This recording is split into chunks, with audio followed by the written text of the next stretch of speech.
So this is wool from the sheep. We sheared them. This is from last season, but you know, whatever. Anyhow, I am teaching a class this weekend at Old School Survival Boot Camp, and with that, it's going to be needle felting, and with that, we will use our own wool to teach it. But to do that first, I have to clean this nasty, dirty stuff. Mind you, these are farm-raised, field-kept sheep. They are not, you know, fancy or anything like that, so their wool is dirty. So to do this, I have to clean up the wool before I do it, and there's two ways to do it. I'm going the easy way. We're sticking it in the wash machine. You got to be careful though, so you don't felt it together. But to do this, I got to clean this up before I stick it in the wash. So let's get that going. Okay, wool has a natural oil to it. It's called lanolin. It helps to keep them waterproofed and, you know, all that there good stuff. So that will have to be cut with some Dawn in the wash machine and with some vinegar at the end at the rinse cycle. But the goal of this is to just pull out all of the hay and then, like, you know, the leaves, and then right here, like, this is grody tailwind stuff, mud, poop, you know, stuff you don't want to work with. So that gets pulled off, that gets discarded. And this is fine to use in your compost, which it don't really compost up, but it is good for weed control, they say. I'm actually considered using that some this year. Anything to make my life easier. And ew. Anyhow, with that, I'm just gonna pick this here and get it as clean as I can by just removing the debris. And then we're gonna go throw it in the wash machine when I get that all done there. So, and it does rip apart easy just to get rid of it.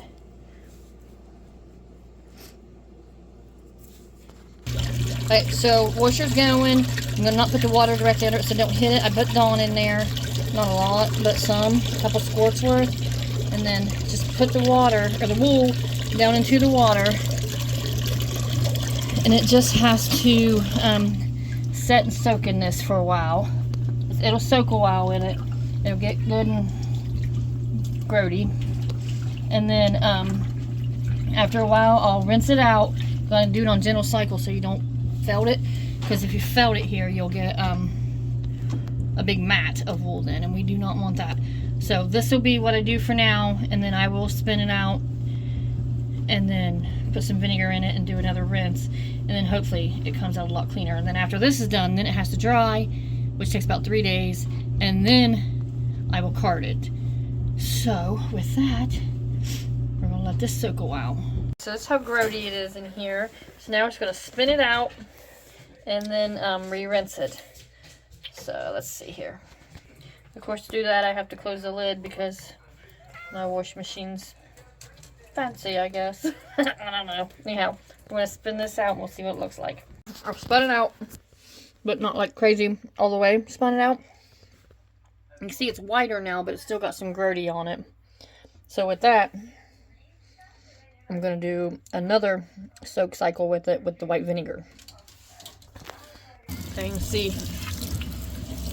falling back in there. Pull that wool up so it doesn't get felted as much as I can. Hard to do. You know, I'll add some white vinegar to it.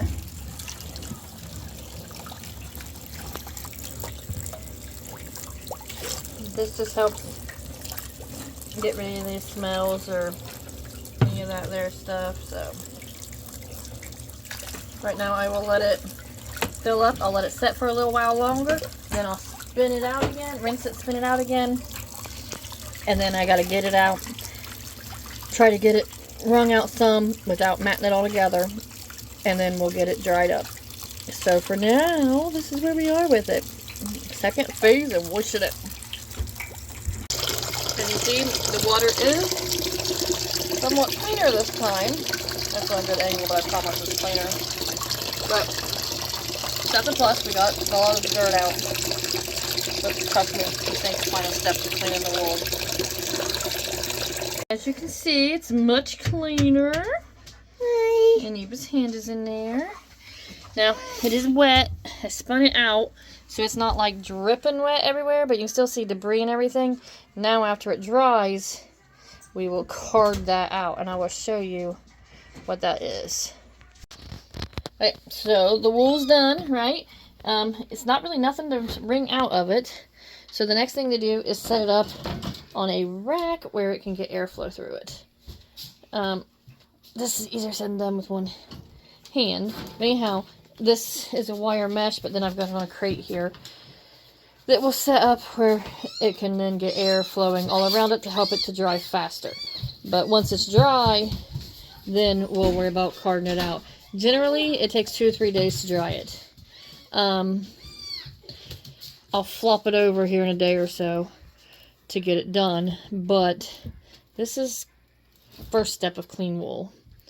So with that, I'm just going to get it all laid out here, get it set up so we can get some drying happening, and then in the next video with the wool, I'll show you how we card it, or how I card it.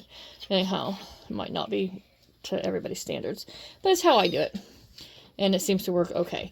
But anyhow, this is the first step of cleaning wool.